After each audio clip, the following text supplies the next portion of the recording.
And we'll give it just one more minute and then we'll go ahead and get started.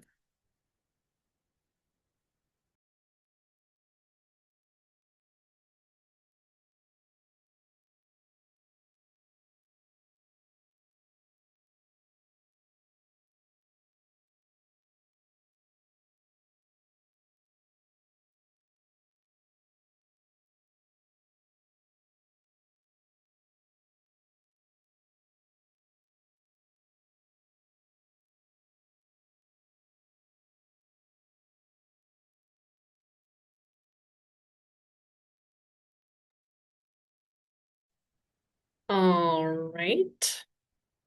I think our numbers are slowing down for folks joining, so we will go ahead and begin. Good morning, everyone. On behalf of the RA sponsors and work group, my name's Sarah Davis. I'm with Utilicast and helping out with this initial stakeholder process in developing an RA proposal. This is our third workshop. Today, we're going to cover modeling and metrics and resource qualification requirements. We can go to the next slide. So those are our two agenda topics. And before we jump into modeling and metrics, just a few kind of housekeeping notes. If anyone would like to make a comment or ask a question during the workshop, which we um, expect people will and highly encourage, just please use the raise hand function and I will unmute you. And when you do speak, if you could introduce yourself, please state your name and the entity you represent. That would be extremely helpful as well. We will have a series of questions sort of throughout the presentation. It would probably be most helpful if there are questions that pop up. If you could wait just until the end of one of the subsections or kind of the final section as we do work through the agenda, but also too, if you've got a quick question during the presentation, feel free to just raise your hand and we can answer those then during real time. But also too, just wanted to let everyone know there will be an opportunity at the end of each section for kind of formal questions that we'll pose to stakeholders to try to spur discussion. And then at the very end of the workshop, if we do have extra time, there's also opportunity to ask any questions or pose any comments that maybe we haven't gotten to during the workshop itself. So with that, let me introduce our two primary presenters today. Our first is Ben Falconberry from Pacificor, and then Stefan Christia from PGE. And Ben, I think you are going to kick us off and walk through the first portion of our modeling and metrics. So if we can go to the next slide, I will hand it over to you, Ben. All right. Good morning. Are you hearing me okay? Yep, we can hear you loud and clear. Okay, perfect. Well, good morning. My name is Ben Falconberry. As Sarah mentioned, I'm representing Pacificor, and I'm joined today by Stefan Christia from Portland General. So I will kick things off this morning, and Stefan does a great job of catching things that I miss. So he may interject as we roll through, and then somewhere around the middle of the presentation, we'll swap roles, and he will take the lead.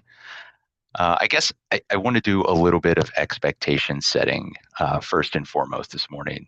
So the RA work group is comprised of members of various entities that have different roles within their respective organizations. Not all of us live and breathe uh, uh, modeling and metric formation as some of you do. So thanks in advance for your grace if we maybe misuse a word or two, or if we're just not really getting to the level of detail that you're kind of looking for yet. So this presentation will be relatively high level.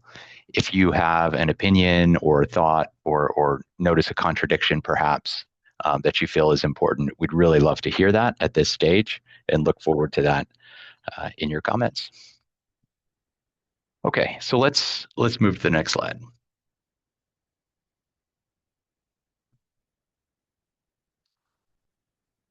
Okay, so why are modeling and metric definitions important in a resource adequacy program? So standardized modeling assumptions and metrics establish transparency and a consistent foundation for evaluating whether the pool of participants can meet load under stressed conditions.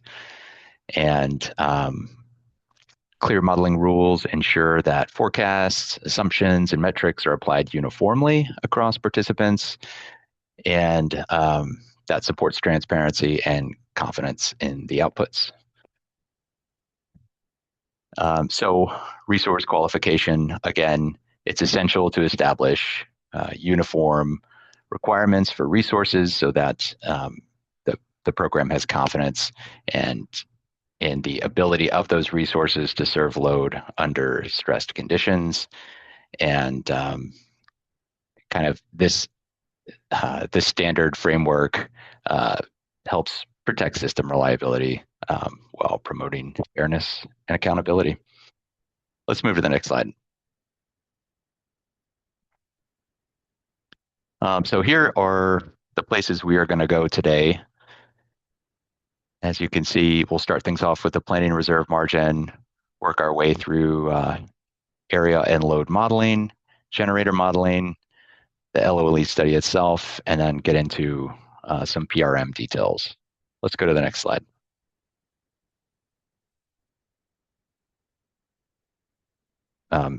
Next slide, please. So as many of you know, a planning reserve margin represents an amount of capacity required in excess of the load forecast to maintain reliability under high demand conditions, generator outages, and takes into account variable energy resource output.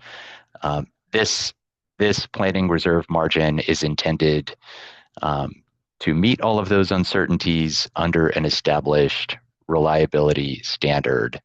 And in this case, that is one event day in 10 years, which happens to be the industry standard.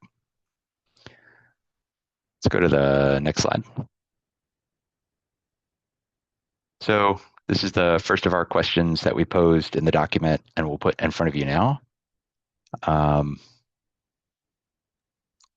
See, we have a hand. We do. Let me unmute Nick. Nick, go ahead. Hey, Ben, Nick Pappas. I'm an independent consultant. Good to meet you at Crepsy. This may be jumping ahead a little bit, but I think it's in scope for this question. But I want to raise this question of kind of how the PRM would interact with monthly requirements and monthly ELCCs. I think this is just a question that's going to come up a few times across this presentation, but maybe to share a little more context, we have monthly requirements in CPUC world or CPUC KISO world, as well as RAP. And I think those have been notoriously challenging to sort of take a study that looks at an annual set of requirements, or sorry, a study that determines what's needed on an annual basis for the, let's say, summer and winter peaks if it's dual peaking, and to translate that into monthly. So want to just introduce that theme, see if you have any thoughts up here. And I think that's going to come up again a couple times as we sort of go through the other structural features. Thank you. Yeah, I appreciate you kind of flagging that early, and would be glad to hear more and take more input there. I think a lot of what you're going to see in the presentation today is going to draw from existing regional constructs. There wasn't, and those being the Western Resource Adequacy Program and KISO's default resource adequacy rules and its tariff, which no one uses. There, amongst the RA work group, there wasn't a strong desire to, by and large, replicate the slice of day construct. So I guess I know that probably doesn't offer a lot of detail, but just to give you an idea of where we're headed. Thanks a lot, Ben. Just maybe to offer one thought up front here is, we've had monthly requirements for CPUC KISO for, I think, since the program began, and it was always just a single PRM, and we for many years struggled with how to do monthly ELCCs. We spent much of the last 6 or 7 years trying to sort of unpack how to do that successfully in the context of monthly with those annual studies. And I think we're sort of still yet to come to a clear resolution. I think RAP, my sense is RAP sort of replicated KISO without solving that. So just upfront, I think that would be a really great area of discussion of like sort of do you follow those programs down that road, which has been quite challenging, or do you sort of take this as an opportunity to think about some other construct that doesn't take you there? I'm happy to share more as we go deeper in. Thanks. Okay, sounds good. Yeah, I think it'd be helpful to just kind of keep chugging along, and that can help inform our discussion.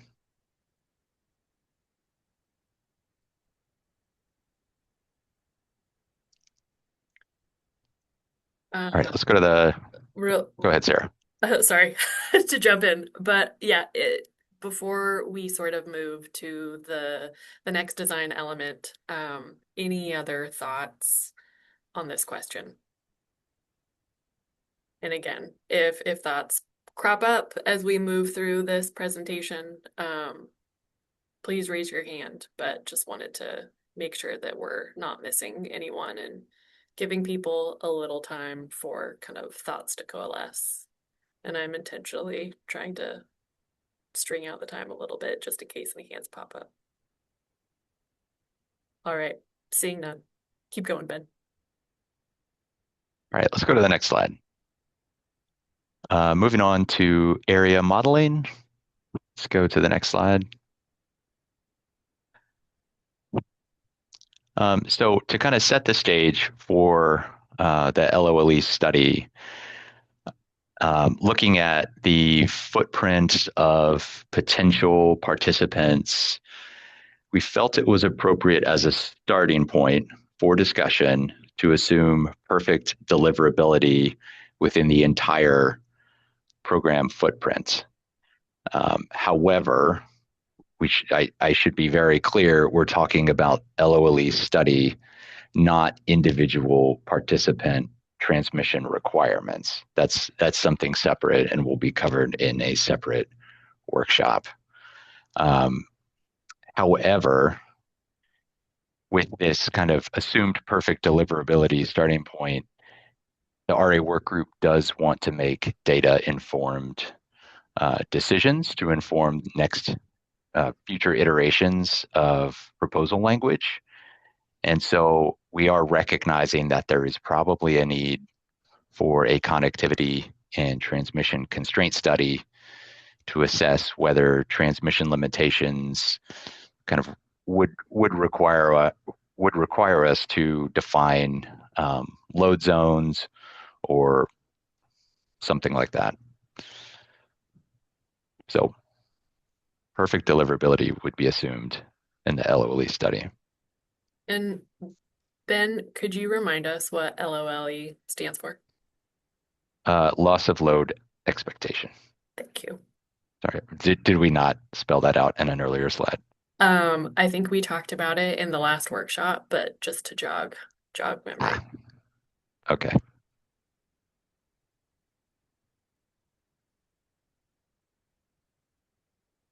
All right, yeah, let's move on. So other than a transmission constraint study, we're posing the question, are there any additional analyses you think would be prudent for us to consider and to conduct at this stage?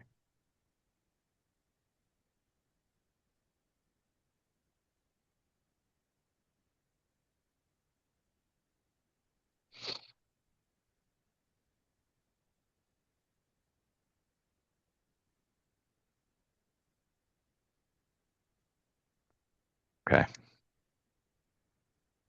Nick's got his hand up again. Let me unmute him. Hey, Ben. Sorry, Nick Pappas, independent consultant. Sorry, I've got a lot of thoughts across this whole program and theme. So sorry if No I'm problem. a squeaky wheel here. I think I think I understand what you're getting at in terms of sort of the copper sheet probabilistic study. Uh, Sort of maybe referring back to some of the work we've done on Pacific Corp's IRP with RNW. I think transmission constraints are very real across the system that's being analyzed. And so I think this is a case where I would almost think it would be more valuable to be running, less probabilistics and more transmission surface topology to try to understand what the risks are. And then, of course, there's sort of downstream flows there to think about whether, you follow RAP down a transmission rights oriented framework or some kind of zonal or local RA that ensures you have sufficient resources in those pockets. But um, perhaps I'm jumping ahead and this is just for setting the PRM, but I do feel like from a situational awareness perspective and determining both the PRM and the qualifying capacity or ELCC values, there's a lot of value in understanding in more depth what the transmission constraints are and how they impact reliability risk. Thanks. Yeah, appreciate it. And I'll say, as we move down the line and conduct, kind of that constraint study, it'd be helpful to hear from stakeholders kind of what's important and how best we could kind of conduct that so that the program policy reflects reality. And Max Green, you're up next and you're unmuted. Yeah. Hi, thank you, Sarah. This is Max Green for Renewable Northwest. I just wanted to kind of flag that being relatively quiet today on our part, it shouldn't be taken as a sign of lack of engagement. These are technical issues, and Renewable Northwest has a diverse membership. So we have sort of an active plan to take some of these questions and talk about them in our space with our members, and probably we'll be responding to some of these things in the June 10th comments. So just wanted to flag that, I'll probably be uh, doing a little less advocacy, maybe ask clarifying questions here and there, but unlikely to have a lot of direct feedback for you today. That's all. Thanks, Max. Yeah, I appreciate that. I was kind of expecting that today and possibly next week's, I'm sorry, Thursday's workshop would maybe draw a slightly different crowd, and we'd see kind of a varying level of engagement across the stakeholder group, given the kind of technical subject matter. So appreciate hearing from you. And Megan Decker, you should be unmuted. Hey, can you hear me okay? Yep. Great. I would echo everything that Max just said, but the question that I do have is around the timeline for the transmission constraints study, and if you could help me understand how that would impact the timeline for program design, or are you saying you wouldn't learn things from that additional study? I guess maybe I'm not clear if you're talking about doing study as part of the program implementation, or whether this is something that's going to come before the completion of program design. So I don't want to get ahead of the RA work group here. It's worth acknowledging that a thorough and robust study is something that would take some time, and I couldn't tell you. We haven't really started this yet, and so I'm not sure the analysis timeline. But I think we want to put forward the intent that the study would inform some policy direction. And so as we move through our stakeholder process, and there are some elements of the design that could be affected by the results of that study, we would ideally flag that and say, hey, this is potentially subject to revision or further refinement based on the study results.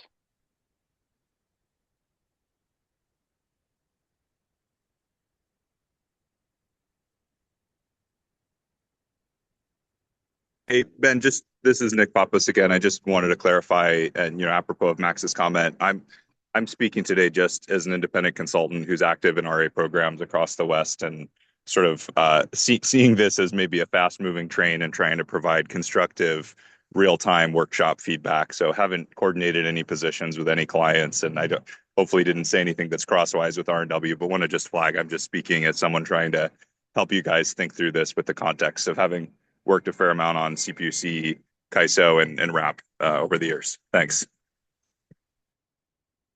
Understood. Citizen Nick. And Carrie Bentley, go ahead. Hey, this is Carrie Bentley with the Western Power Trading Forum. The only other thing I could think of, and this more gets to, again, maybe not the LOLE studies themselves, but like additional layers of studies, and that's how to treat solar, wind, and batteries.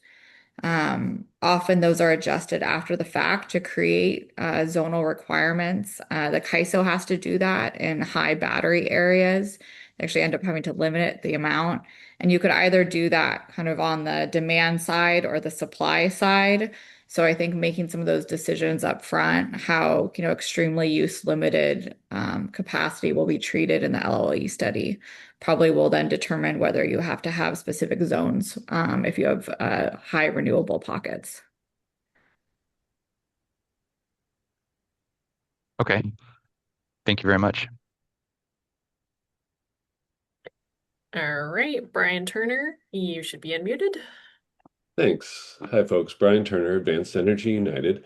And a bit in contrast, perhaps, I'm going to go ahead and ask some dumb questions. I don't live resource adequacy day in, day out, and really appreciate all the experts here on the phone. So, going to ask some kind of clarifying questions that hopefully can help the rest of us normal folks understand what we're talking about here. But on this topic, wanted to see if I'm understanding correctly that your initial study will use the kind of copper sheet perfect deliverability, but the option to assess transmission limitations that then could get to a definition of subregions or load resource zones. Those subregions or load resource zones, I'm imagining would allow for greater resource deliverability because you don't have to show that that power is moving throughout the whole system.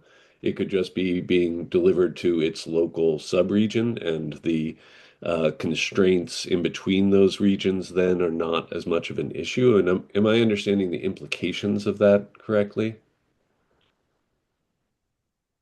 Um, yeah, I think kind of where you're going is maybe two or three steps ahead of where we are. And I think that also kind of gets at uh, kind of individual participant or individual resource transmission requirements, which haven't really been defined by any of this draft policy yet. But up until that point, yeah, you're correct. There is a possibility of a transmission study kind of revealing the need for load and resource zones within the broader footprint. Okay. Can you identify so that sounds good to me that you'd have perhaps resources able to reach load within those sub footprints. Can you identify some of the downsides of that approach? Is it just the modeling intensity and workload? Yeah, I have to believe that that would come with, yeah, just as you said, an increased kind of workload, which then, more computing time, more human time could lead to increased program costs. It also could lead to overall, if the program is solving for more and more constraints as opposed to a copper sheet approach, there's the possibility that resource selection or contracting would have to take those kind of connectivity nuances into account and could affect the prices of those contracts. Yep. Okay, that makes sense. And So, last one that I'll throw out there, and again, just understanding the concepts here. Um, Might it reveal, I'd imagine that it would reveal benefits of in a regional transmission if we had those constraints identified, sub-regions kind of divvied up, and new transmission, the resource adequacy benefits of new transmission, then besides the price differentials that we get already with LMPs in the market, revealing the benefits of transmission here, we could perhaps see the resource adequacy benefits of new transmission, or am I taking that too far? So the program language doesn't really, at least what we have, which, as you know, is very little, doesn't really contemplate the RA value of transmission itself. And so, we need to know a lot more before we kind of could go that far, I think. Okay. Well, thanks. Appreciate the discussion. Sure.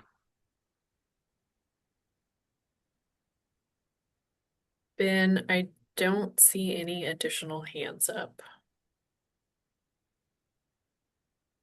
Okay.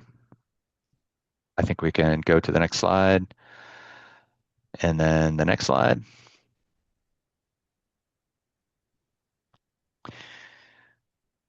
So really what we're putting forth here is incorporating the effect of weather variability by establishing a set of weather-informed load shapes for the RA program footprint. And these would draw from actual load data, potentially load forecasts, which again have not been defined if that would be a programmatic forecast or participant supplied forecasts, and then just historical weather data. And the load shapes would be designed to retain correlation with weather impacted variables and incorporate reasonable uncertainty in actual consumption patterns. So there's not a whole lot of specificity here, and that's intentional. I, just to put that forth.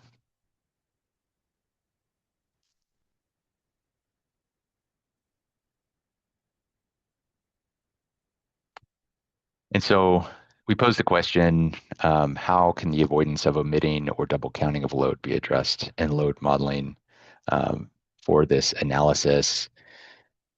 Kind of what this is getting at is, and I would encourage others to chime in if they feel differently or have another perspective to add. Here in Oregon, we have a direct access program.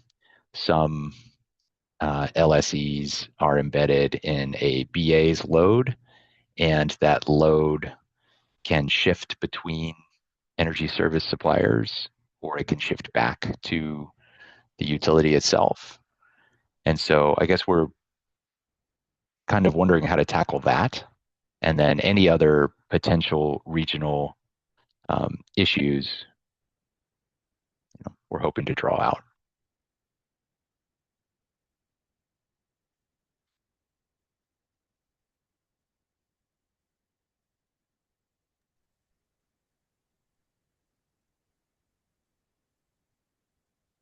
There you go. Unmuted. Go ahead. This is Carrie Bentley with the Western Power Trading Forum. Can you explain the question a little bit more? Is the concern that when you're doing these studies, they would leave the RA area you're concerned with, or is the concern that the load might switch between kind of load responsible entities within the area? I didn't quite, maybe you could just talk more about the concern. Sure. So kind of, I guess, keeping it in an Oregon context. So the program language that we're putting forth is envisioned to occur at the load serving entity or load responsible entity level. And in a direct access environment, the load could switch between energy service suppliers, LSEs essentially. And so keeping track of that. Additionally, if it is an LSE based program, and not all LSEs in the BAA are part of the program, keeping track of how the load moves around and is not double counted in the modeling or not counted in the modeling. I see. So the way it works is you guys presumably have a load forecast of, let's say an annual load forecast, that's done ahead of time. And then after that, how often does the load move around? And is there transparency around it? So I will speak to what I know, and I would encourage any of the ESSs on the phone today to kind of fill in any gaps. My understanding is this load is contracted maybe a year or 2 years out. And what happens after that is not yet known. It may revert back to utility service, or it may switch to another ESS. That's a concern, right? If you're trying to understand what the RA program's load forecast is, say 3 years out. Mm-hmm. I think my response would be we would need to see and evaluate the magnitude of the problem. I strongly encourage for RA market design a broad stroke approach because everything is based on forecasts that are unknowable. And if you try and get too into the details and get it down to the exact megawatt, really it's just over precision without much gain. So, hopefully, it's not a large amount of load that's moving in and out of the LOLE study area. But if it is, updating that, I think that could be handled within the market design itself by not requiring 100% procurement 3 years out, or by, estimating load shifts in advance. You could also have a trading program. But I think, I wonder if the broader question is, how do we address moving of load within the market design rather within just the LOLE? Because I think there's lots of options to handle that.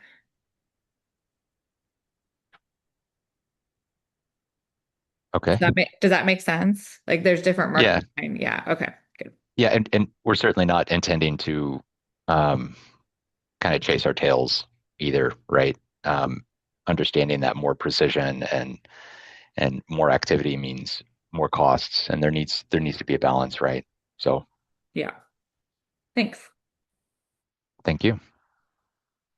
And Spencer, I think you were next. Hey, and Carrie, question.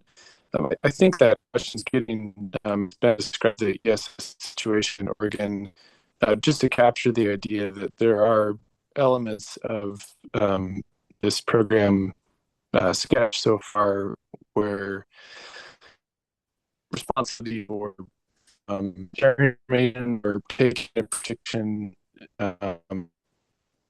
can or where they're and I think the really just to note that it would make sense for retailers to be submitting a load estimate in addition to the utility capturing all the load within the authority.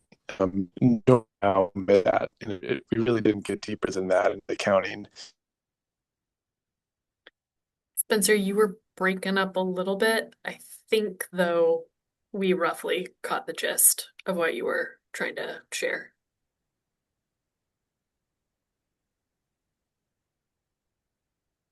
All right. Joe Terry, go ahead. Yeah, this is Joe Terry from the Idaho Commission, and I'm gonna ask simple questions because I have a simple understanding of this. And the question I have is that when you said you were incorporating weather variability, that includes like the weather, it would also impact your generation from the renewable resources, right? So when you use your weather variation, it'll affect like what you get from the solar in that area, what you get from the wind in that area. Is that is that a correct understanding? I So really, we're not even that far yet. We just intend to capture weather variability and then kind of the direct effect on those variable energy resources um, has not been defined at this stage. Okay, thank you.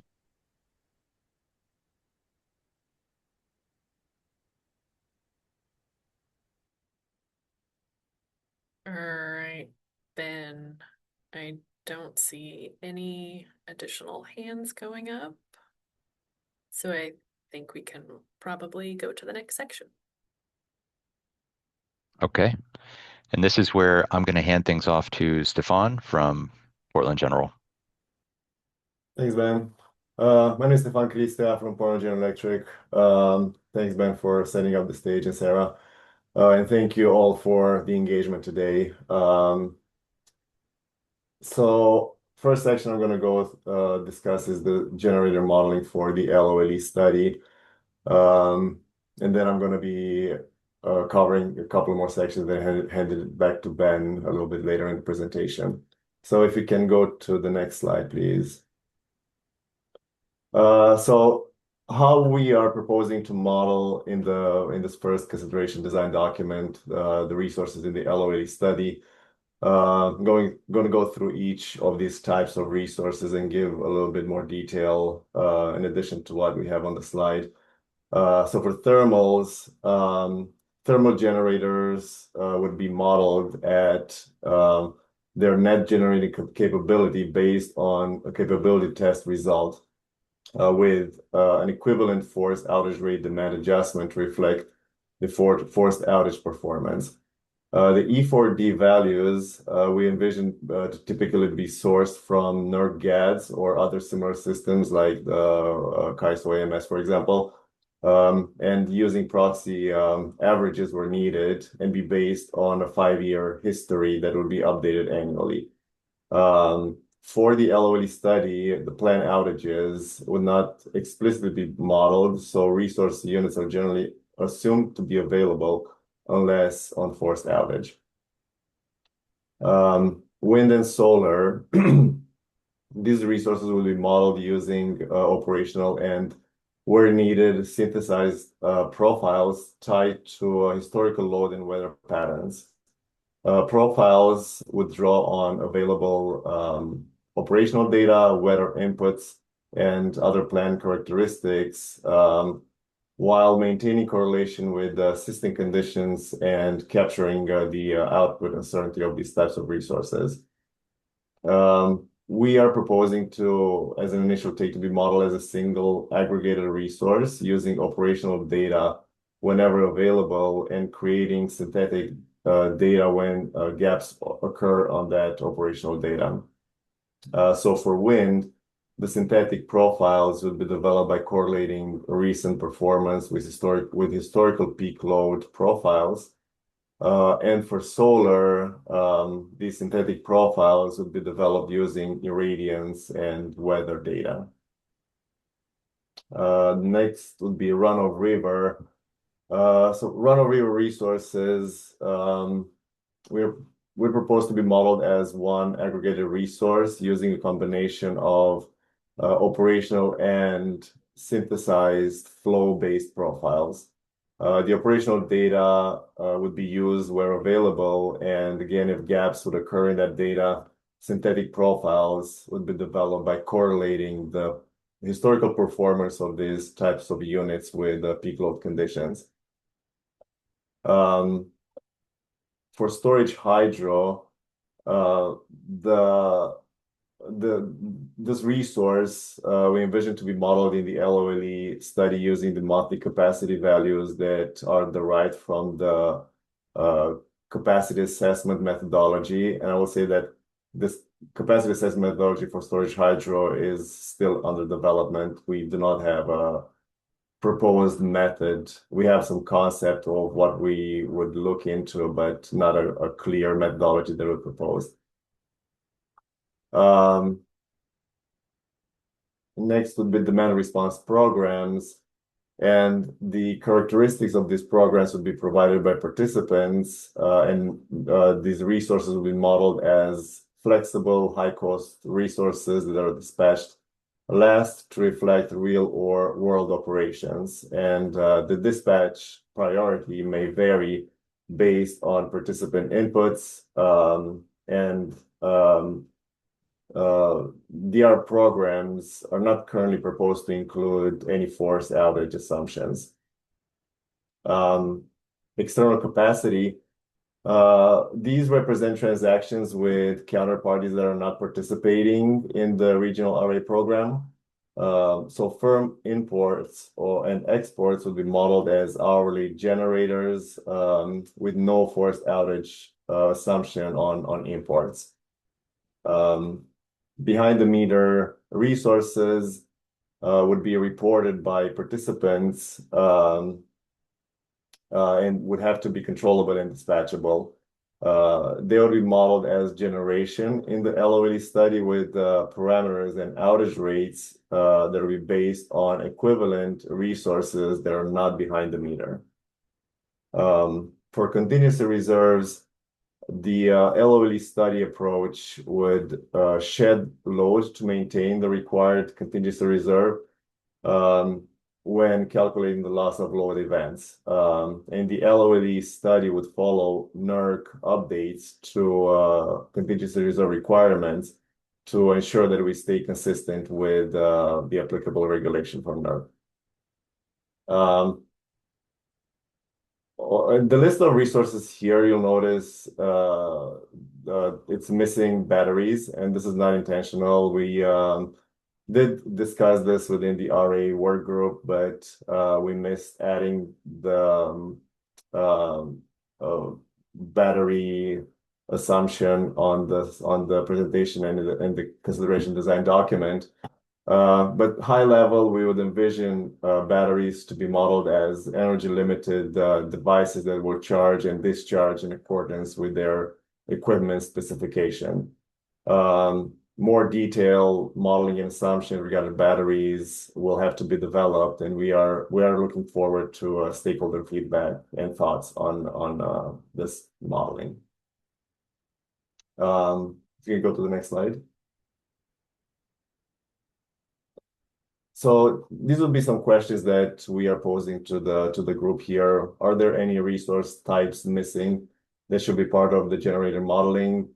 What potential refinements of geographic zones for wind and solar may be needed, even if the resources are modeled with a single generic profile?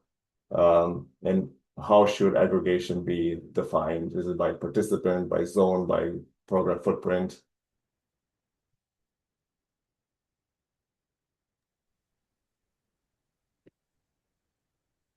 And we'll pause here to see if any hands pop up. Joe Terry, let me unmute you. All right, go ahead. This is Joe Terry from the Idaho Commission again. And I was going to actually ask, what did you mean by aggregation? So I guess you're ahead of me by saying how we should define it.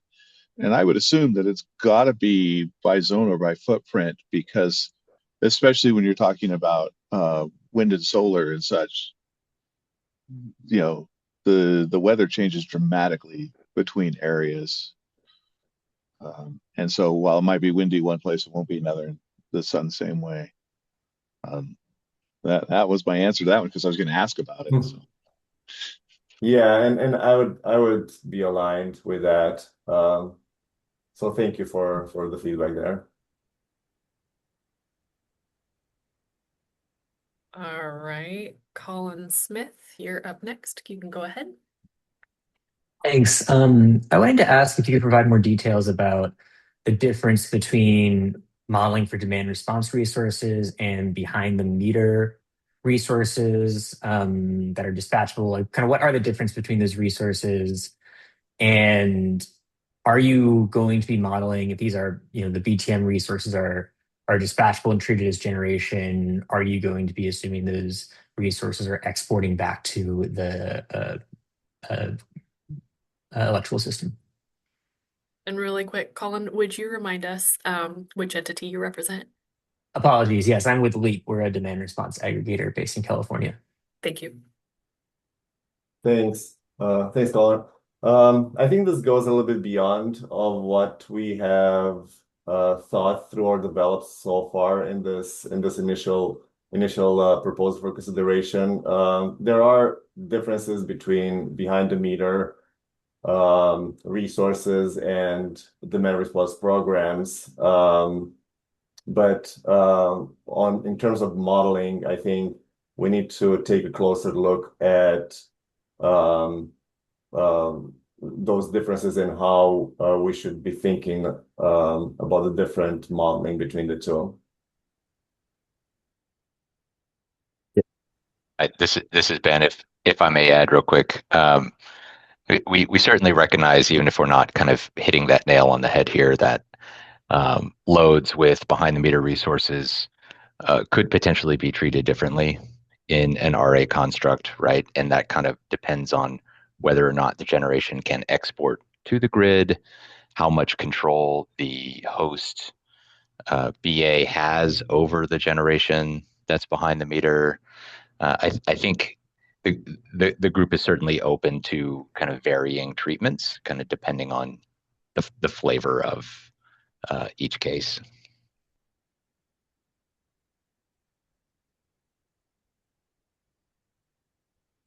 All right. Max Green, you're up next.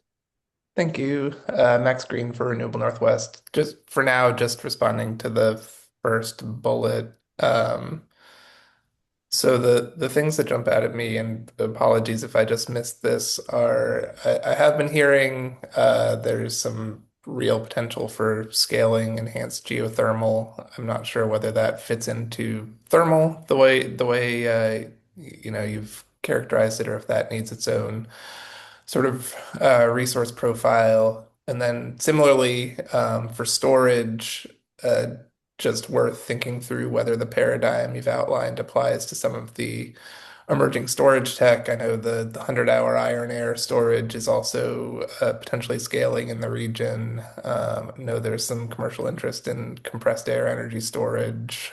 So just it's good that you're asking the question. It may be that sort of the bullets you've outlined already are sufficient to capture some of those emerging technologies, but those are some that, there seems to be, again, real commercial interest and potential scalability in the near term in the region.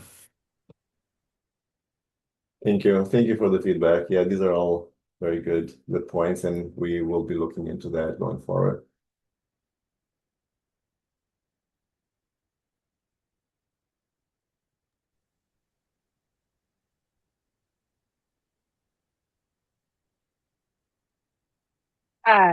This is Megan Decker. I think it's my turn. And my question at a super high level is just that I know there are lots of different ways to model resources, and those have certain results, right? And I guess my question is, what studies are you planning to do, or do you already have that take different cuts at zones, geographies, and modeling methods for different resources? Because someone could have an opinion about these things, and it may or may not end up being very material. And so my question is sort of how you are using data to evaluate these questions, and to what degree that data will be available to others. So I think we are gathering some data from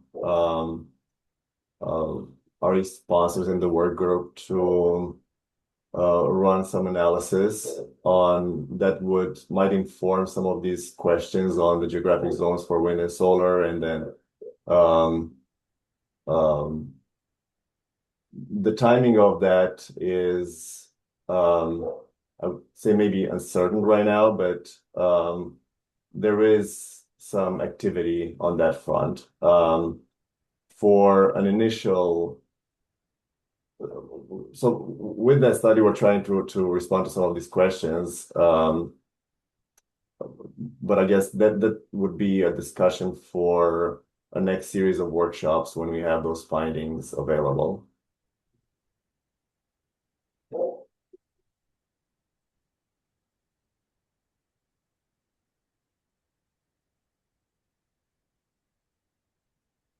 All right.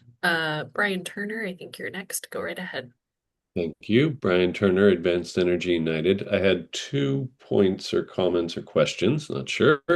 The first was just to echo Max Green's point about both enhanced geothermal or next generation geothermal and long duration energy storage, and the importance of having those resource types modeled not only for their current performance, which may be small, given that there's not many of those projects out there right now, but also thinking very much about how this program supports will affect procurement going forward. And so for LSEs to understand the resource adequacy value of those resources as they consider procurement will be very important. So really would like to see those addressed, that is geothermal and long duration energy storage.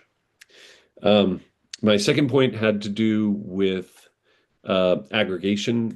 And I believe how you're using aggregation here is in geographic grouping of technology that may perform differently in different regions, and how should that be defined? I just caution against using the word aggregation here, in that that's commonly used in the sense of DER aggregations. And so could be a little confusing. And lastly, on that point of DER aggregations, I understand that you're talking about modeling behind the meter resources based on their underlying technology. However, in actual DER aggregation performance, there is an aggregator who is putting together what may be a heterogeneous collection of resources, and so could have performance that is a combination of the underlying technologies. So I don't know the answer to that, not being a modeling type, and maybe they're a modeler, and maybe there is a simple answer. But thinking about what about the aggregator that has a mix of demand response, behind the meter batteries, behind the meter generation, dispatchable generation, could they bring forward a unique mix? Do they have a methodology for mixing up the underlying technologies within their aggregation? That is a question. I don't know if you have an answer for it now or just something to consider going forward. Thank you, Ryan. I would not have a question or an answer right now, but these are all really great points that we'll take back and discuss and come back with more detail on these points. Thank you. All right, Nick, go right ahead. Thanks, Sarah. Thanks, Stefan. Nick Pappas, independent consultant. Really good comments already from folks that have covered most of what I wanted to get into, but just to flag 2 other considerations that have come up in similar exercises and other RA programs. One is within solar and wind, the sort of subcategories that can have a meaningful impact on performance. In particular, what we've seen when we look at like a very large zone for wind is you have, blend, say, considerably older wind projects with new wind projects targeted specific zones and specific, heights and other specifications that just really dramatically change the profile. So, thinking about this as what's likely going to be a really key input for LREs or utilities doing procurement and long-term investments, really ensuring that signal is strong for making those investments for the higher value projects is going to be important. And I think it really starts upstream with this analysis. So definitely a hard problem. Glad you guys are asking the right questions about, zones. Would definitely encourage just looking around at some of the other neighboring programs, some of the data sources and modeling methods and tools they've used. Thanks. Thank you. And Mark Specht, go right ahead. Yeah, thanks. This is Mark Specht with the Union of Concerned Scientists. Just to follow up on Nick's comment and maybe some of the other comments folks are making, I guess I just have a clarifying question. Like my understanding was right now we're just talking about doing a loss of load expectation study, and we have to make some assumptions about like what resources we have and how they're operating. But I feel like a lot of the comments folks are making are more along the lines of like uh, doing like a ELCC study and like having a study that produces reliability values for the different resource types.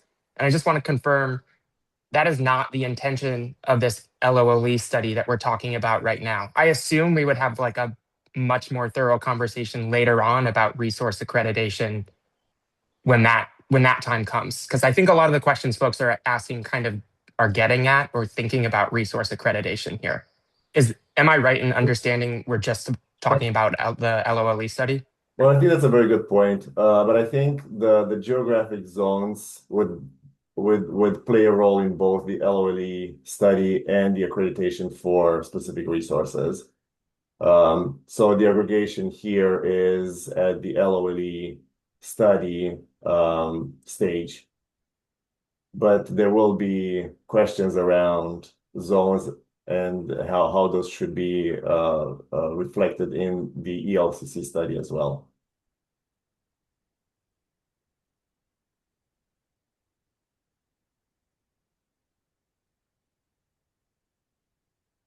Mark, this is Ben. I think you are right, though. We're at the LOLE study part of the presentation, and there will be more to come on resource accreditation.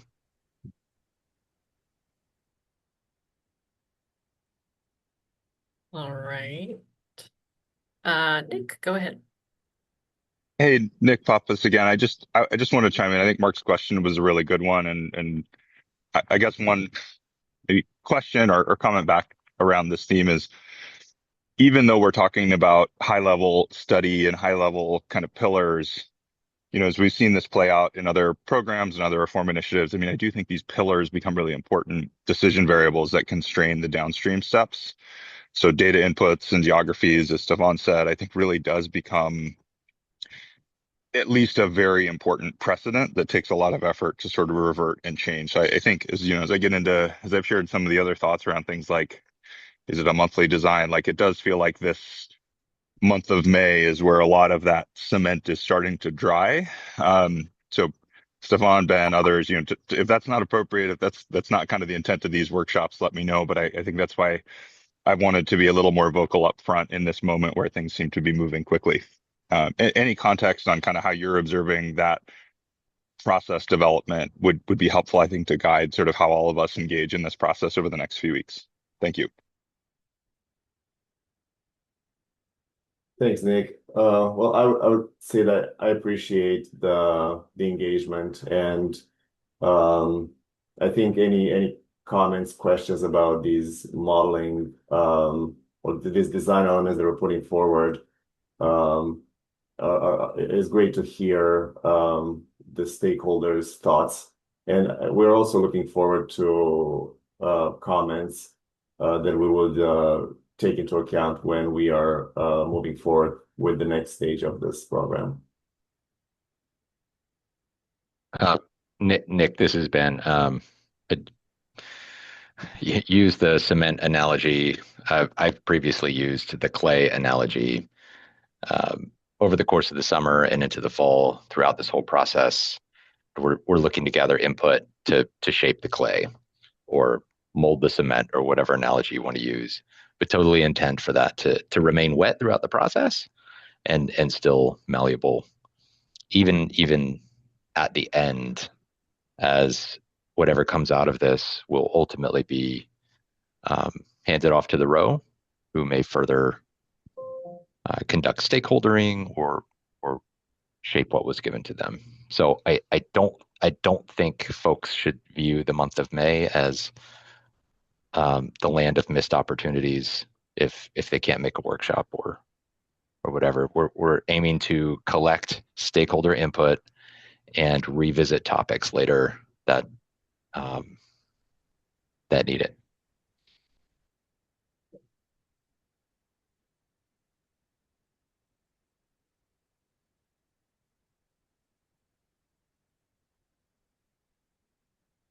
All right. I don't see any additional hands. So I think we can probably move to the next slide. So on the LOD study, can we move to the next one? So the LOD study is proposed to determine the monthly capacity needed to meet reliability standards after accounting for all resource contributions. So it would use a probabilistic framework that incorporates load variability, such as multiple synthetic load profiles and random forced outages across resources with a reliability target of no more than one event day in 10 years. So once this target is met, the resulting capacity requirement for each month would be translated into unforced capacity for the plan user margin calculation. Move to the next slide. So just to define the critical hours where this LOE study is expected to resolve reliability for. System critical hours represent the periods when the system is most at risk of power shortfalls and are initially proposed as hours when regional capacity needs exceed the 95th percentile of historical load adjusted for variable resource performance. Additional analysis would be needed to better understand the frequency and characteristics of these events. And these insights would help inform key modeling assumptions used in the capacity assessment for eligible resources. Next slide, please. So question here, posed for the group consideration, should other factors be taken into consideration when conducting the LOE study? Nick, go ahead. Thanks, Sarah. Hey, Stefan, question for you on the LOLE study. Can you describe what the vision is for the footprint and the system boundary and any sort of interactions outside of the boundary, like import-export assumptions, or is the KISO BA? Those are some of the questions that come up immediately for me.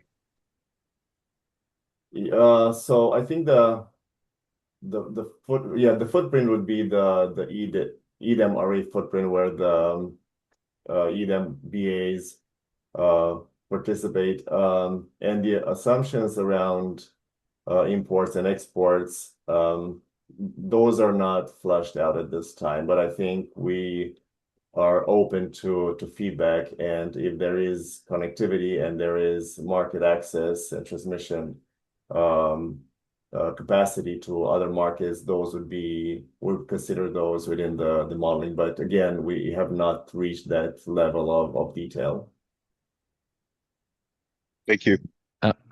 Nick, this is Ben real quick, just to make sure we're clear. We are not envisioning including resources within the CPUC program's footprint, right? We're not intending to study the entire EDAM footprint, just those entities that have elected participation in this program. So we're not, say, reaching over the fence into the CPUC program or any other RA program within the EDAM footprint, unless you're a participant in this program. Just so we're clear. That's helpful, Ben. And then so I guess there's one step out. So I guess I would sort of define the baseline footprint for load and resources.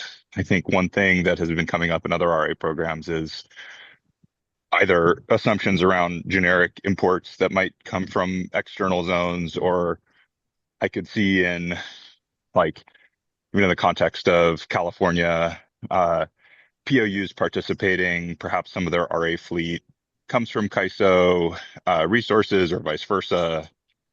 I'm assuming the LOLE study is not going to include any of that sort of contractual nexus, or not assuming any imports are coming in from other BAs unless they're sort of like a long-term specified contract. Yeah, there's certainly kind of different ways to treat that, as you've imagined. At this stage, we're not. There just is no policy around import assumptions.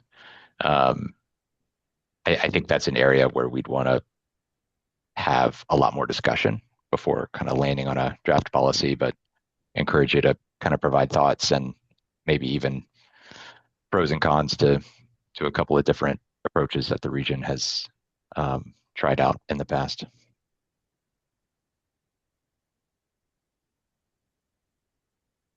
All right, Brian Turner, go ahead. Hi, Brian Turner, Advanced Energy United. Again, perhaps a simple question, just making sure I understand. So the LOLE is based on regional coincident peak. Um, I'm wondering how this would be used by an LSE in their jurisdiction to show their own resource adequacy, and assuming it has different system critical hours. Um, I guess, am I correct that the assumptions in the study about deliverability and the resources available and such, is this transferable to that LSC showing to its regulatory authority its own adequacy for its coincident peak or other system critical hours? Does that make sense? So I think you're right. The LOE study would be looking at the regional coincident peak. And I think in our proposed design, the individual participants capacity demonstration would also use that coincident peak for the region. So there would be some alignment there. But I don't know if this answers your question. Yeah, Um, it may be a more general question outside the scope of what we're actually talking about this LOE study, but just it gets to the purposes of the program here. Is it a correct assumption to assume that it is sufficient to show the individual LSE's adequacy? Brian, I think that would be up to the local regulatory authority to kind of make that determination if um, participation in this program satisfies its requirements. But your own understanding and intent behind this is that it would? I, That understand. I'm not sure to answer that, but the program is intended to study the footprint as a whole, and each individual participant with its own, as you said, kind of critical hours or critical periods would kind of be subsumed into this regional analysis. And then the region as a whole would have its own critical hours, which may or may not align with um, that one particular LSE. Okay, thank you. All right, Perry, go ahead. Hey, this is Perry Servideo, GDS Associates. Can you hear me okay? Mm-hmm. All right, thanks. There was this comment just before that last line of questioning. I just want to make sure I understood what you were saying. The comment was something about not reaching outside the EDAM RA boundary for resources. And I just want to make sure I understand that correctly. Just first off, when you say that boundary, does that boundary include the California ISO BAA as an EDAM BAA? I guess my first question. Stefan, I uttered that line, so I'll respond. I guess a resource would be counted if it was in the CAISO BAA, if there was, let's say, a long-term contract with a participant outside of the CAISO BAA. Of course, and its counting would follow whatever you guys come up with for resource accreditation, right? Right. Yeah. Okay. I guess. Yeah. Sorry if that didn't come through clearly. Yeah, no, I didn't know if you were talking about the non-CAISO boundary or the full boundary. And then I wanted to also just ask, I think it gets to the heart of where Nick was going, was if you did include some sort of assumptions around import capability into that boundary from outside. I'm wondering why you would similarly would not want capacity that following a certain, following your accreditation that could be provided or imported in from even outside that boundary, if, contracted and everything. Right. Yeah, I think if there's a supporting contract, then it would be counted, right? But a kind of a regional, just kind of blanket import assumption is a conversation we've not had yet. But understand that Okay. we understand that could materially affect the study results Yeah, I didn't if want in to. place. Okay, that makes sense. I didn't want to artificially limit the supply side here, where you could potentially get your RA capacity from. And as long as that's not the intent, then I think I'm good. Yeah, I think we're aligned. All right, thank you. Thanks, Perry. Nick, go ahead. Hey, thanks, Sarah. Thanks for letting me ask a few questions here. Just agree with Perry. I think just to drive home the point I was making there was not to constrain eligibility for showings, but to ensure the LOLE study didn't sort of accidentally include uncontracted resources to suppress the requirement. I wanted to ask about the SCH. I think that was system constrained hours. It was a little bit ambiguous to me in the ELCC study section of the paper what ELCC methods would be used. That, there's some methods that really rely heavily on those hours. There are other methods that do like an average approach that wouldn't be exclusively those hours. I guess any clarification you can provide, is that intended to be left open? And I guess in the possibility that it is, just want to flag the sort of how the SCH hours come together. There's a lot of like internal modeling logic that can change when those hours are inside of a sort of risk day. For instance, are they all at the tail end of a period after storage and hydro is exhausted, or are they sort of spread to minimize loss of load? And that can have really dramatically meaningful implications for ELCC values depending on the construct. So want to flag that. If there is any clarity on that now, I'd appreciate it. If not, just want to flag that as we think about sort of how these interlocking. Take this back. I don't know that I have additional detail on the ACH modeling at this time.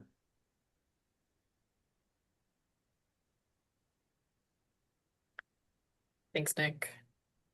All right, Megan, go ahead. Thank you. I just, if everyone on the call didn't know this, I should say that I'm working as a consultant and supporting the Western Interstate Energy Board in helping states broadly engage in this effort. And in that capacity, I just wanted to highlight the point and question that Brian Turner just raised about sort of the regional value proposition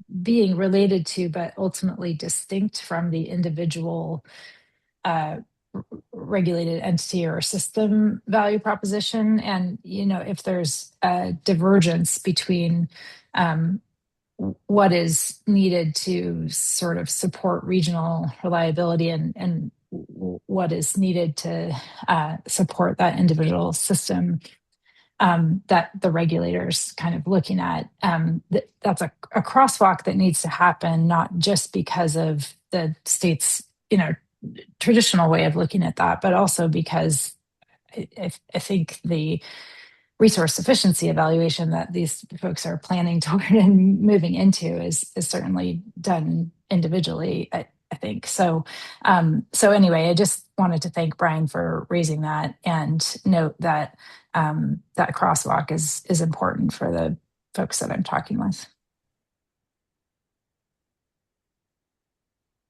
Thanks for pointing that out, Megan. All right, Nick, go ahead.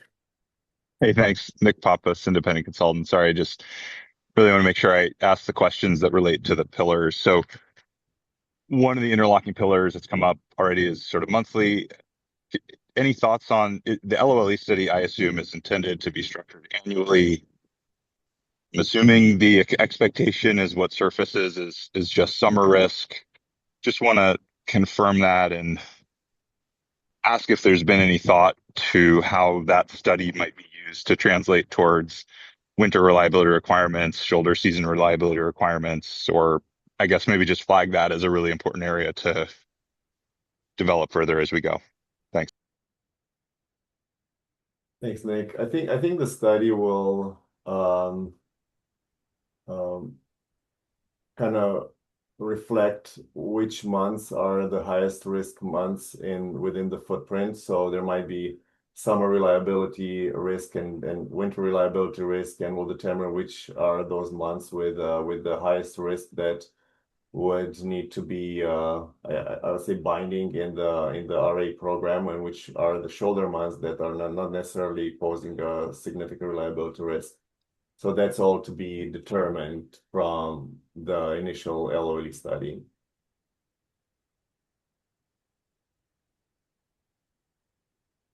Thanks, Stefan.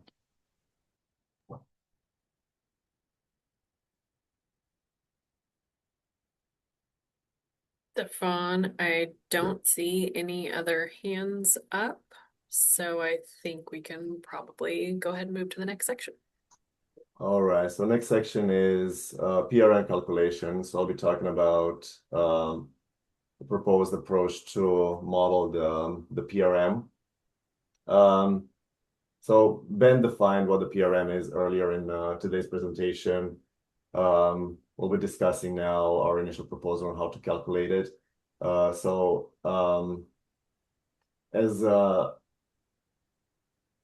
step one, the capacity requirement determined in the LOE study would be converted to UCAP using the resource-specific methodologies.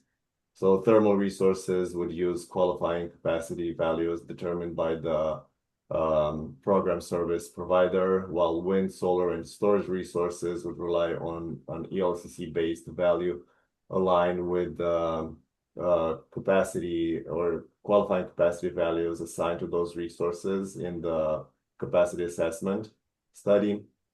Hydroelectric resources, including storage hydro and run-of-river, will use their respective qualifying capacity methodologies, and demand response and the pure capacity adjustments would no require any conversion, as they would be modeled directly at their submittal values. Next slide, please.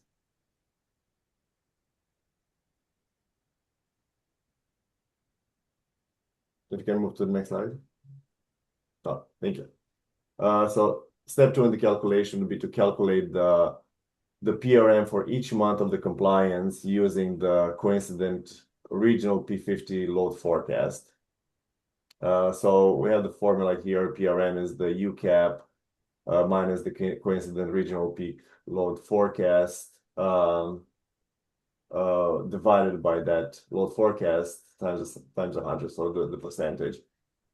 Where so PRM is the planning reserve margin, UCAP is the unforced capacity required to meet that one event day in 10 years reliability metric, and the coincident regional P50 peak load forecast. So this would use the same methodology as for the individual participants P50 peak load forecast. Next slide, please. Question for the group here. Are there any adjustments needed to the proposed PRM calculation?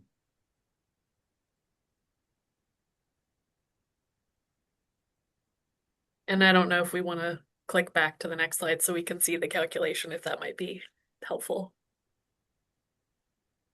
Colin, let me unmute you. All right, go ahead.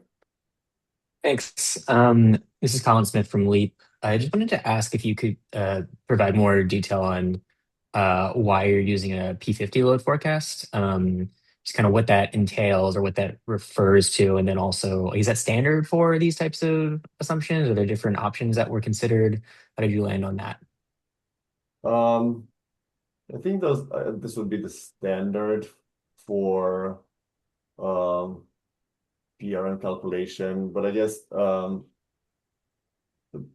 maybe a difference here from other programs would be that we are proposing to use the coincident regional P50 load forecast, wherein some other programs use the non-coincident regional P50 load forecast. And then the participants would use the same thing, the non-coincidental. The individual requirement would also use the non-coincidental.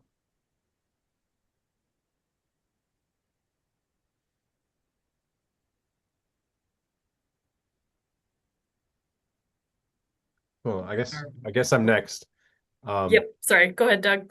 No worries. So Doug Carpa, Peninsula Clean Energy.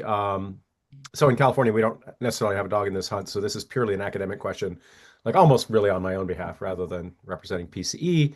I was curious if you might speak a little bit to the using the kind of mixed methodologies for resource counting. And I know like California does this, everybody does this, but I've never quite understood like if we're using ELCC for some resources, is there like some sort of reason, principled reason why we wouldn't just use ELCC for all resources and just like have a level playing field on that?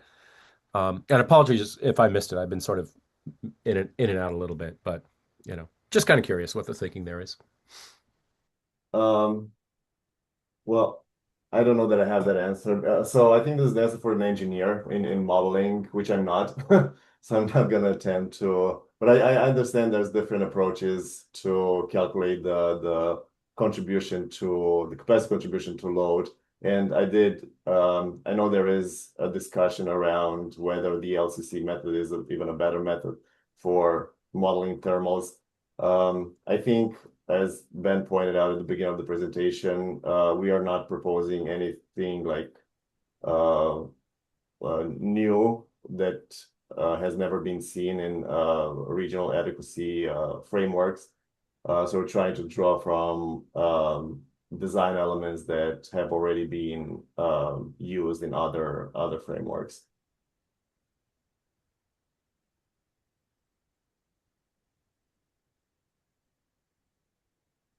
All right. Thank you. Nick, go ahead. Hey, thanks, Sarah. Thanks, Stefan. This is Nick Pappas, independent consultant. So I think, Stefan, this is very similar conceptually to this sort of issue I've been getting at of kind of monthly and seasonal. It's very similar conceptually to how the CPUC and CAISO RA program has worked both now and prior to the transition to slice of day when we used ELCC for solar and wind. And I guess I would just flag, like in concept, this equation makes sense. I think in practice, we see this in both RAP and the California programs. Like once you get into some of the simplifications involved in whether it's the study, the accreditation method, the kind of distinction between the 1 and 2 loads and the extreme load days, it does start to break down a little bit in practice. So I just want to flag that. I do think this is a really important area to spend some more time in just to make sure that this equation translates in practice to a reliable system. And we've had to sort of pursue a lot of tweaks to get it closer. We're still working on that. So just want to flag this is a really important area to think about. And it's also, even just kind of applying summer risk that may be across June, July, August, the difference between the 1 and 2s and let's say the 1 and 10 or more load forecasts between those months can really cause some real funkiness in terms of what the actual requirements are. So just want to flag that this has been a real sticking point over years that I just want to make sure it doesn't. We found out the hard way. It's not as simple as it looks in practice. Thanks. Thanks, Nick. I appreciate your insight on this. All right, Mark, go ahead. Thanks. This is Mark Specht with the Union of Concerned Scientists again. Sorry, I might have missed this on a previous slide, but how are we adding everything up to get the UCAP 1 in 10 value? Like, aren't we making assumptions about how much different resources count towards that, how much UCAP value they bring? Solar, storage, everything? Don't we have to make assumptions? We do. So we're going to go through the resource capacity assessment in the next few slides. So those methodologies will be used in this UCAP calculation. Okay, and that's different from accreditation. This is like, That would be the capacity accreditation for capacity for those resources. This oh, would okay, so we're getting that. Okay, you yeah. have, okay, thank you. Thanks, Mark. Natalie, go ahead.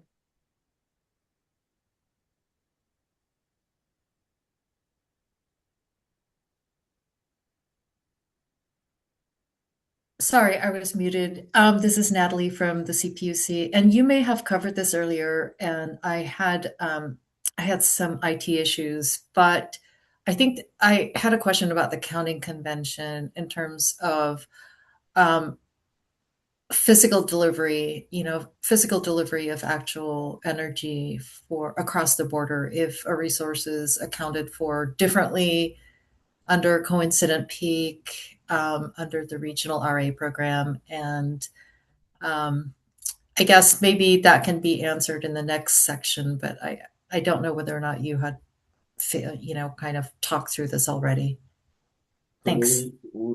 We have we're going to have in the next few slides a discussion on the capacity assessment for specific types of resources, if that's what you're thinking about. Right. And then, of course, the walkthrough across the border if that counting convention is different from, yeah, from others. So thanks. Thanks, Stefan. Yeah.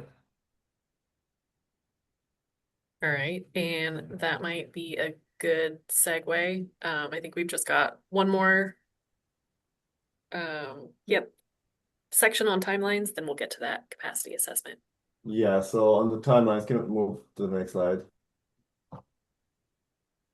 So as an initial proposal, annual LOLE studies would be conducted to establish monthly PRMs, which would be communicated to participants at least, excuse me, 2 years ahead of the relevant compliance period. So with each annual study, the program service provider would provide PRMs for a rolling 5-year horizon. Also, the vision is that the program tariff would outline the process for determining, reviewing, and approving these PRMs, particularly as assumptions around load, resources, or other inputs evolve. We are looking for stakeholder feedback on the proposed duration of the rolling period and when PRMs should be binding versus advisory within this rolling period. If we can move to the next slide. So we have a few questions here. First one, annual studies meet industry standard approaches, but we as a work group know that this cadence may increase the load. And the question that we would pose to the group, would updating the LOD study every 2 years provide greater certainty for contracting and alignment with the 2-year notification period be a better fit for the program? Another question, should the coincident peak contribution for each entity be fixed at the same time? Should the QC values for resources be fixed at the same time? And what would happen if an entity load forecast changes after the PRM and coincident peak contributions are fixed? What if the resource makes changes meaningfully? How should the program respond to an entity whose actual load and resources differ significantly from what was modeled? As the drivers of the QC and PRM values, how should resource additions be included in the model? So we have a few questions here that we're looking for feedback from or thoughts from stakeholders, either in this workshop or through the comments.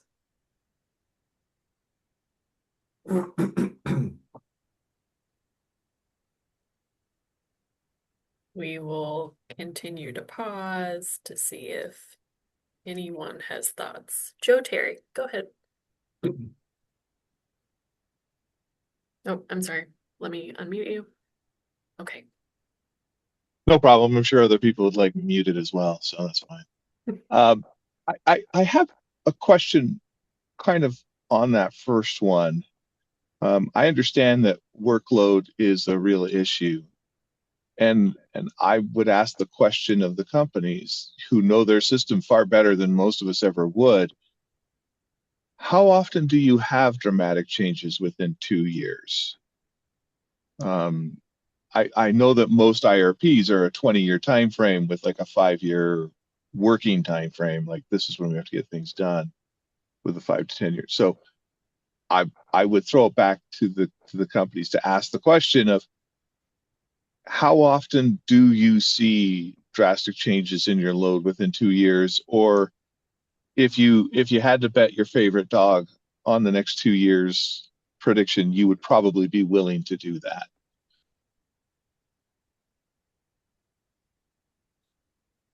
Thank you, Joe.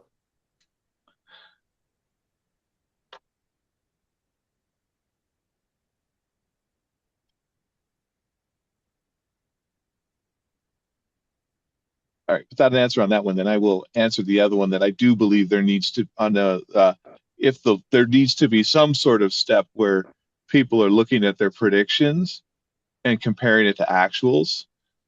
And I don't know if there should be any penalties for missing it, but I think there should be explanations if you're way off on your forecast to actuals, especially if you're talking 2 years out. Unless my previous question gets answered like, oh, we have no clue 2 years out, so it's always kind of a shot in the dark. But I was going to say that I think there does need to be an evaluation that says, here's what you predicted, here's what's happened. Why was it wildly different? And there's got to be some band in there that's reasonable. You're predicting the future. Of course, you're not going to be perfect. But when you get outside of that band, I don't know if there should be a penalty, but there should be an explanation, like what happened. And that's my 2 bits. Thanks, Joe. Appreciate it. Ryan, go ahead. Brian Turner, Advanced Energy United, just kind of riffing off Joe's comment to say that, it's my understanding of what's going on in the West is that we do have dramatic loads and resources shifts right now, especially in the large load context that we're in. Those are coming in pretty rapidly or not showing up when they were expected to show up, as well as resources being brought online and project failures with resources. So I do think that the potential for dramatic shifts within a 2-year period is high. And so I would love, but I don't know what the answer to that is. And I would love to hear if we have any discussion now about what options you're considering. Would a entity, for instance, be responsible for showing that it is meeting a new load shift with resources within that time frame using the same methodology? Like, would they be responsible for doing a study? Would they have access to the right modeling framework to do so? So that's one option that comes to my mind, right? If somebody's got a dramatic load and resource shift, that they would be responsible for showing that they're covering their need. Any other options that you all are considering? I well, I excuse me. I don't think at this time we have come up with specific options on how to deal with these potential scenarios. Um, but the next stages of program development will definitely work and come back with some design options. And the feedback here is very valuable on us thinking through this. Brian, this is Ben. I think, as Stefan mentioned, we really haven't even gone so far as to kind of map out what options could be, right? But if an entity was way off in actuality versus its forward requirement, you'd have to understand kind of how that affects others in the footprint, right? Say, just for instance, there was like a capacity sharing feature of the program, right? And you said you were going to have this amount of load, which required this amount of resources, but you added a bunch of load in the meantime, may or may not have the resources, and now you're kind of coming to that capacity sharing pool way more frequently. I think that's maybe a bigger crime than, well, gosh, look, I was off, but it didn't, one way or another, didn't really affect anyone else. But kind of to Joe's suggestion, maybe you provide a an explanation. I mean, there's a lot more to map out here to kind of, going forward.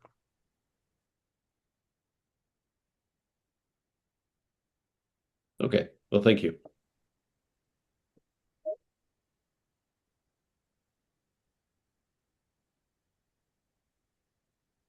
Any other thoughts or observations anyone wants to share before we move to the next section?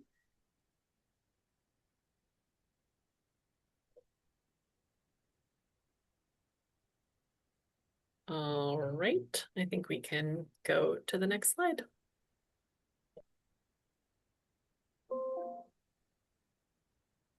Right, so I think we're moving on to the next section of today's presentation, the resource qualification and capacity assessment. So if you can move to the next one.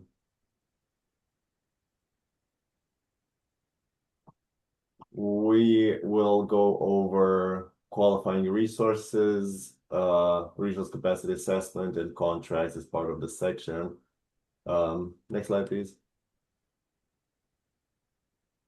So for qualifying resources, yep, next slide, please. Sorry. So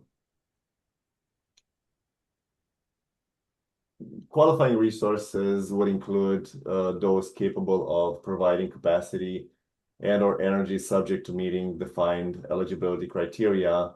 And we expect that detailed qualification requirements would be outlined in a future business practice manual.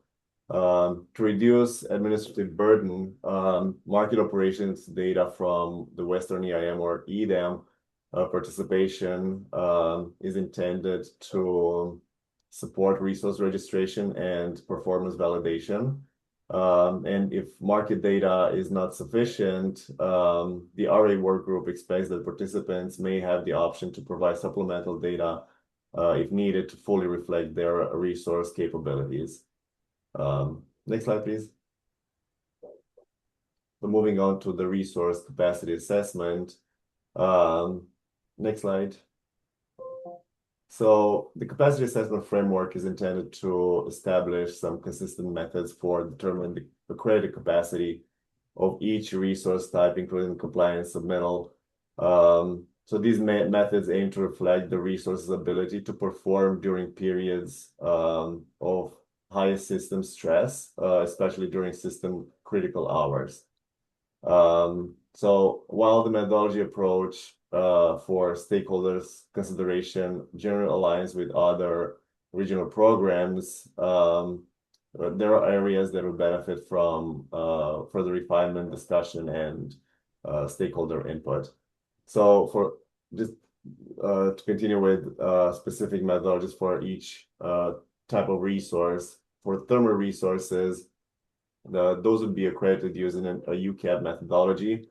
So this adjusts the unit's net generating capability based on its historical outage performance. This approach relies on an equivalent force outage factor that is derived from outage sources like NERGATS or maybe the potentially CAISO or OMS's system. So this would ensure that the resource qualifying capacity reflects the demonstrated reliability rather than the nameplate capacity. For wind and solar, those resources would be accredited using an ELCC analysis. So this measures their contribution to reliability during periods of greatest system needs, so during those system critical hours. Given their variable and weather-dependent nature, this approach evaluates both historical performance and how output is correlated across the broader system to capture availability during those critical hours. Also, using this probabilistic framework, the methodology ensures that qualifying capacity assigned to variable energy resources reflect the system condition, fleet diversity, and the shape of net load peaks rather than relying on static or more simplistic assumptions. Additionally, geographic differences may be factored in these ELCC studies. And again, we look forward to stakeholder feedback on that regard. For batteries or energy storage resources would be accredited using similar ELCC analysis to reflect their ability to discharge during periods of a system stress. And the ELCC study would capture key operational constraints such as duration, state of charge, daily cycling limitation, or interaction with net load ramps. All this to better represent how batteries perform under real system conditions. For storage hydro, these resources would be accredited based on their demonstrated performance during system critical hours, reflecting their ability to maximize output under real-world constraints. So this approach would account for factors such as reservoir levels, inflows, and any operational limitations to better capture the actual availability of this type of resource.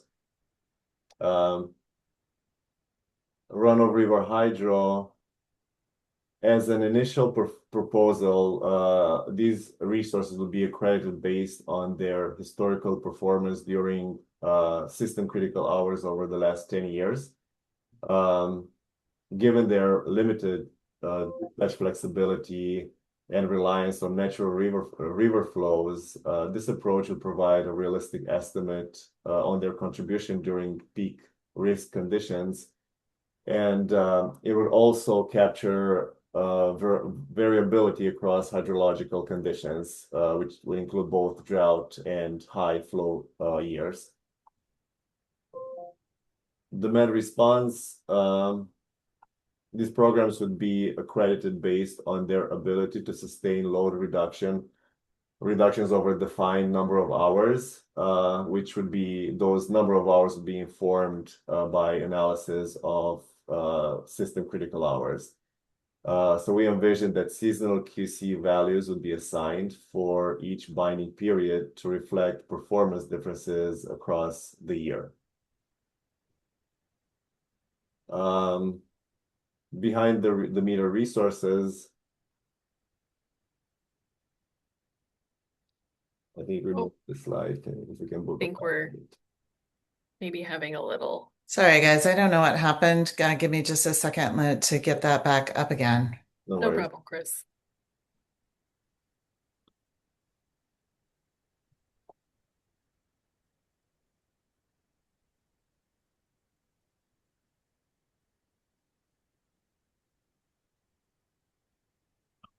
Are you seeing it again? We are. Next slide. Yeah. Perfect. Thank you. So we're talking about customer resources behind the meter. So again, currently there is a large variety of behind the meter resources. We are interested in hearing feedback from stakeholders on thoughts regarding the modeling and capacity assessment framework for these types of resources. But as a high-level approach, behind the meter resources like demand side generators or distributed energy resources may qualify for participation if they meet eligibility criteria. So they would have to be dispatchable and controllable either by the participant or by the BA or transmission operator.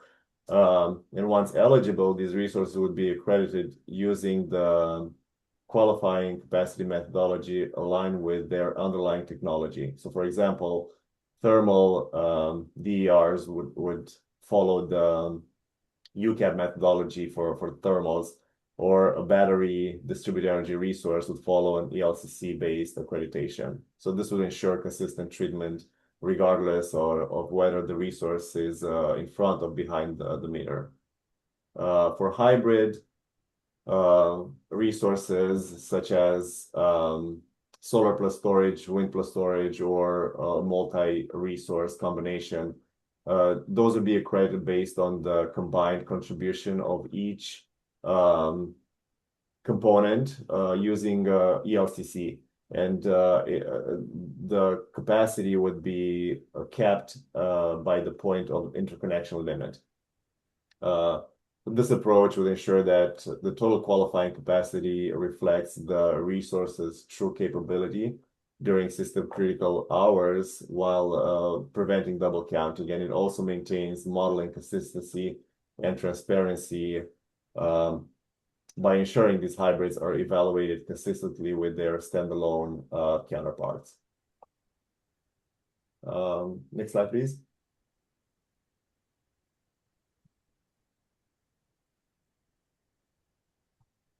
And I will hand it off to Ben at this time. But yeah, this. And real quickly before we move to contracts, Carrie's got a question. Carrie, go ahead. Thanks. This is Carrie Bentley with the Western Power Trading Forum. I had a comment and a question. The comment is just that these seem reasonable, but I think it's important when you get into the specifics, that the idea, and maybe this is a question, that I hope you agree that the goal is to have a fungible, reliable megawatt. So however you measure an individual resource type, the goal is that a megawatt from one resource type for accreditation purposes provides the same amount of reliability compared to another resource type accreditation. So I'm wondering if you would agree that that is the goal behind these different methodologies. Yeah, and I would agree. That is the goal, yes. Okay, thanks. And then the one I'm a little confused about is the customer resources behind the meter. Typically, in RA programs I'm familiar with anyway, those are load modifiers rather than being directly on the resource side. Typically, because if it's behind the meter, that means it's not controllable. And so you don't want to double count it. The double counting issue makes it really challenging as well. So I'm wondering whether maybe you mean something different by behind the meter that I'm used to, or whether that could be a load modifier in your mind. Um, I think there could be different resources that are behind the meter. So there might be resources that are dispatchable. Like for example, PG has a distributed standby diesel generator program that it is dispatchable during peak conditions, and is not necessarily a load modifier. Is an actual resource that you can dispatch. So I think there's different flavors of those behind the meter resources, and this is intended to capture be high level, especially high level to capture those um, uh, either as a resource, but also could be included as a demand response program. And I think those non-conforming loads and that might have resources behind the meter, that's a discussion and an analysis or the methodology that still needs to be developed for this program. We have not reached that level of detail yet. Okay, yeah, I think maybe it just may be terminology too, because for me, if it's a dispatchable behind the meter resource in certain hours, that's demand response. Um, but I see maybe you're differentiating between load reduction and supply. So it's kind of demand response, load program, and then what I would more call what you said is a demand response supply program because it has to be dispatchable. So it doesn't sound then like you're talking about like rooftop solar, for example, in here. No, I would not include that here, no. Okay, that helps clarify things. Thank you. Yeah. And Nick, Colin, and Natalie, I know that you all have hands up. Could I ask you to hold your questions? We have one more section that I want to make sure we get through contracts. Then how about if we have extra time at the end, we can circle back to the three of you. All right, thank you. Appreciate it.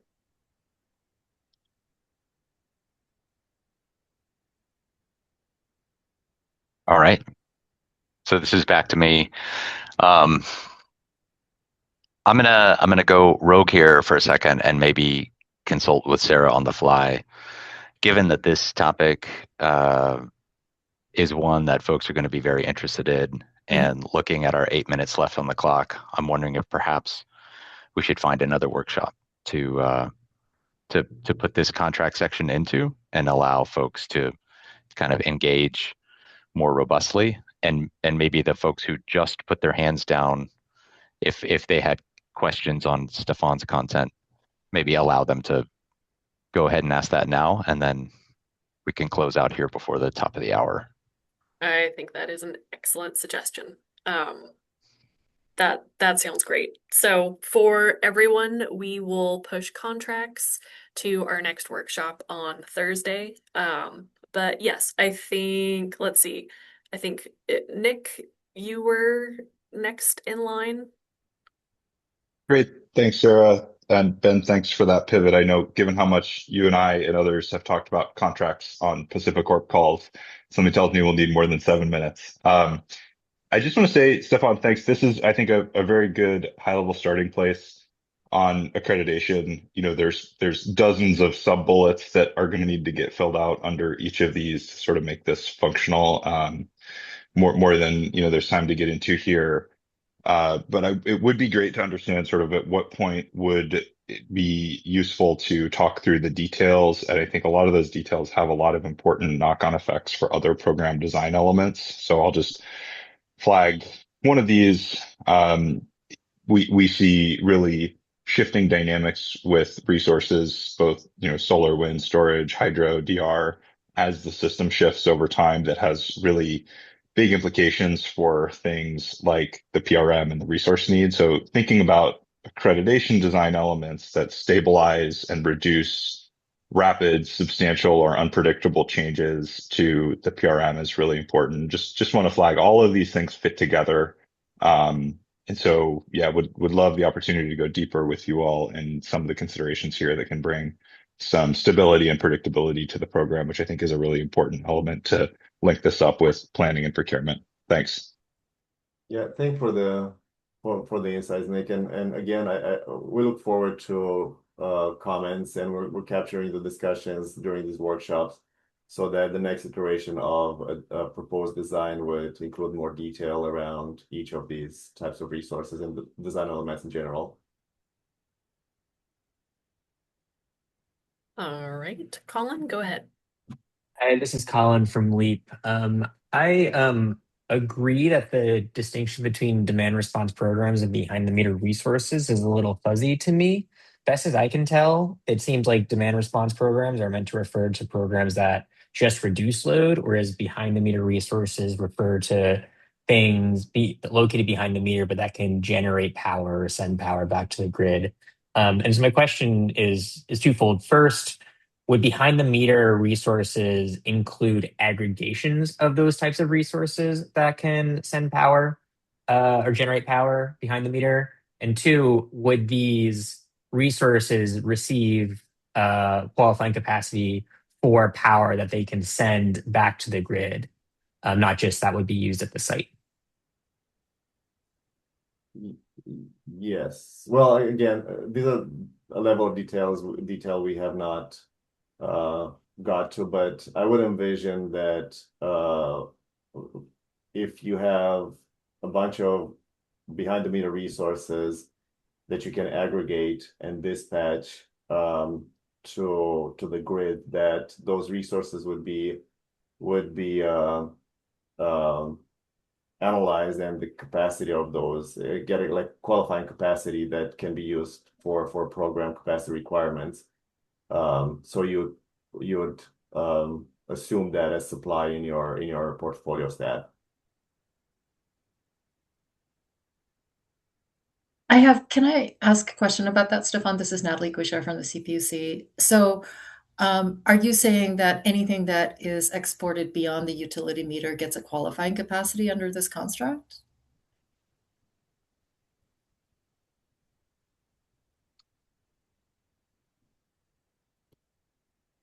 Even though those resources may not be subjected to the same requirements of dispatchability studies or availability, or even having some visibility into whether or not they're is enough capacity and when and where they're needed.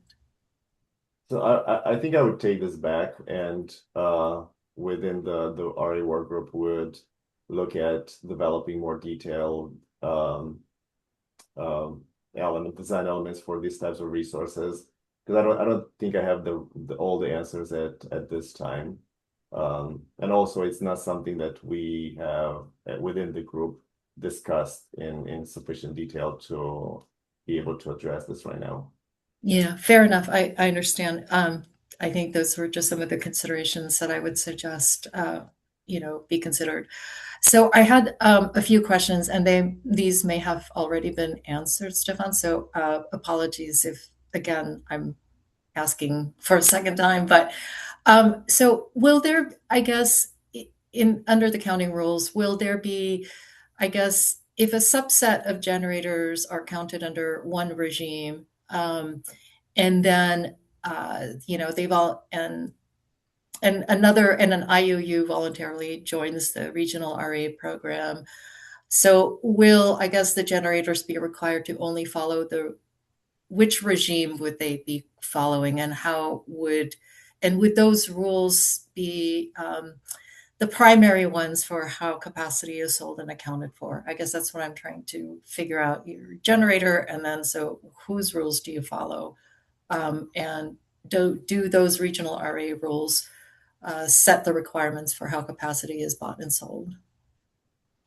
Uh, just to make sure I follow the question. So when you say the regime is the capacity assessment methodology for each of these resources, correct?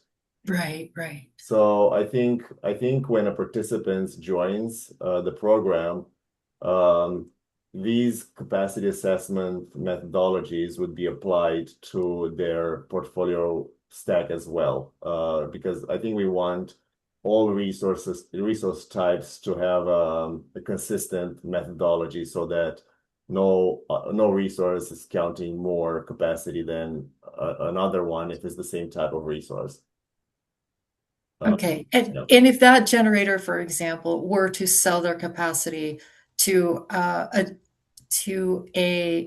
entity that is not within the same, I guess, paradigm or requirement, how would that work?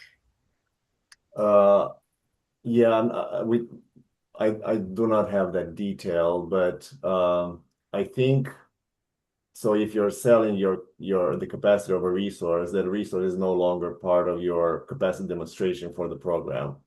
It's going to show up as a as an obligation, um, and I guess it would depend on the type of contract, on I guess numerous factors that I don't know that I can address that right now. Got it. No problem. I understand. And then I guess to the same point, which is if will it present a problem? I guess I think it's related to my original question, which is, if one program does coincident peak and another one does not, then I think just how to, I think rectify that or maybe make that consistent in undercounting conventions. Okay, so all right, so I guess you are raising that there might be seams in between Yeah. original RA programs that we would need to think through. So, and I appreciate that, and I think we'll take this back and think through this concept, like this issue, Yeah. actual issue. Thanks, Stefan. Yeah. And I see, Carrie, you do have a hand up. We are over time. I'm going to ask if you might be willing to hold your question for the next workshop, and I will go ahead and wrap us up quickly. If we could go to the next, or the spring, yeah, slide 39, that would be wonderful. So, quickly, we have our next workshop on Thursday. We will be talking about compliance submittal requirements, load forecasting, and transmission. The consideration design document for that workshop is posted on the webpage. Then our final spring workshop is the following Tuesday in a week. During that workshop, we'll be covering compliance structure and reporting and transparency.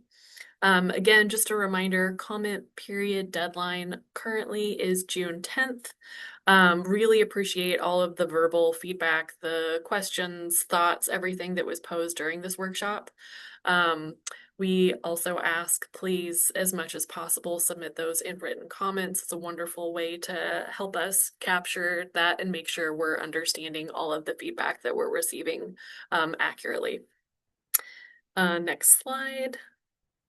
Okay, just a reminder, you can go to the web page. Everything is posted, our Zoom links for all of the workshops. This is being recorded. All of the workshops are recorded and they will be posted. This will probably be posted either later this afternoon or tomorrow morning. And you can, of course, reach out to us with questions, thoughts, comments at resourceadequacy@rowesternenergy.org. And one kind of final reminder, the Row isn't a sponsor of this initiative or this initial stakeholder process, but they are kindly allowing us the use of their webpage. And with that, just want to thank everyone for coming out and spending the morning with us, all of the thoughtful comments. Really appreciate getting this feedback now. We understand that we're in the early stages, and again, this is really a sketch. So providing us all of the feedback that you are right now is extremely helpful, and we just really want to encourage more of that as we continue through our next two workshops. So with that, I will wrap everyone up. Thank you so much, and really hope to see you again on Thursday. Take care, everyone. Thanks.